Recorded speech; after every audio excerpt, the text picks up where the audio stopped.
สบายดีทุกคนวันนี้พบกับน้องน้ำอีกเช่นเคยและในคลิปนี้เงินกับสิพาทุกคนมาล้างอ่างกบเนาะและจะเป็นยังไงเดี๋ยวเรามาหับชมคลิปนี้ไปพร้อมกันเลย แต่ว่าก่อนที่จะไปหับชมคลิปอย่าลืมกดไลค์กดแชร์แล้วก็กดซับสไครต์เพื่อเป็นกำลังใจให้น้องน้ำได้สร้างสรรค์ผลงานใหม่ออกมาเนาะถ้าสั้นเดี๋ยวเราไปหับชมกันเลยทุกคน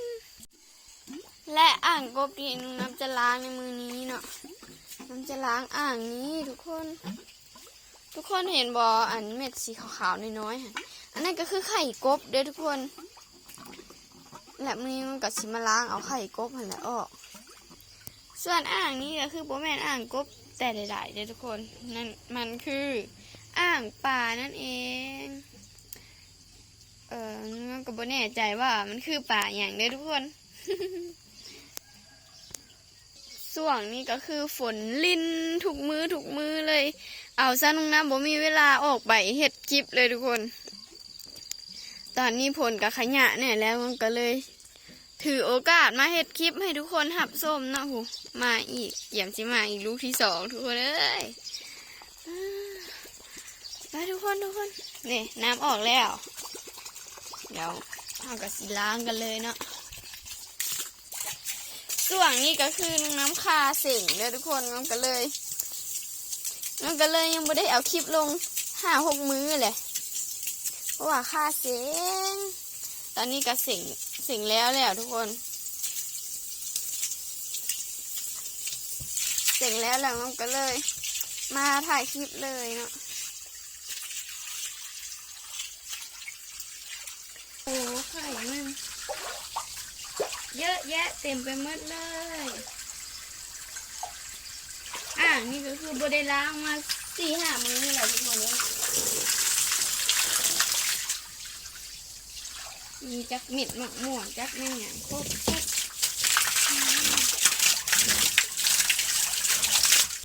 น้องจะขออนุญาตใส่เสียงเพลงนะทุกคน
ล้างแล้ว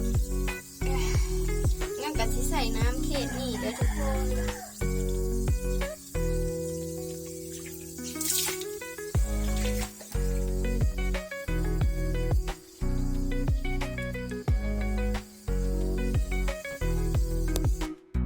หลังจากที่ล้างอ่างกบแล้วหน่อยเดี๋ยวงั้นก็สิพาทุกคนมาเบิ่งรูปกบในตอนนั้นทีมงานได้ประสบผ่านไว้เนาะว่าตอนนี้ใหญ่ขึ้นซ้ำใดแล้วมาทุกคน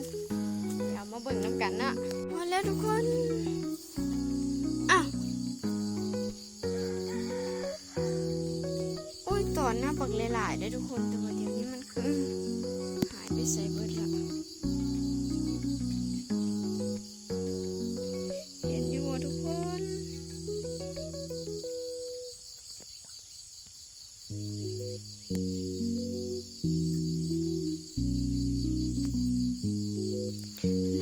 นี่บอทุกคนนะปลาตัวใหญ่ขึ้นแน่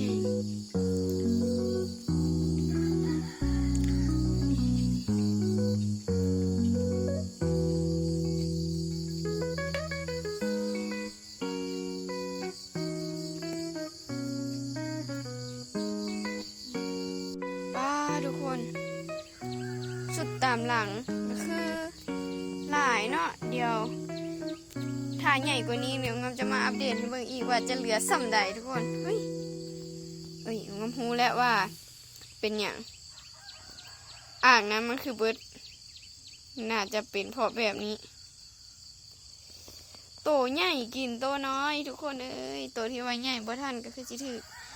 ลูกพี่กินเนาะก็คือยังเหลือหน่อยสำหรับคลิปนี้ก็สิบ่มีอย่างไรเด้อทุกคนเพราะว่าเงากะล้างอ่างกบซื่อๆแล้วก็มาอัปเดตลูกกบให้ทุกคนเบิ่งเนาะเดี๋ยวก่อนที่จะปิดคลิปงับสีมาถ่ายบรรยากาศงามๆยามเช้าให้ทุกคนได้รับชมเนาะนี่อาจารย์เดี๋ยวงาขออนุญาตใส่เสียงเพลงเด้อทุกคน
สำหรับคลิปนี้ก็ขอตัวลาไปก่อนเด้อทุกคนบ๊ายบายแล้วพบกันใหม่คลิปหน้าเด้อ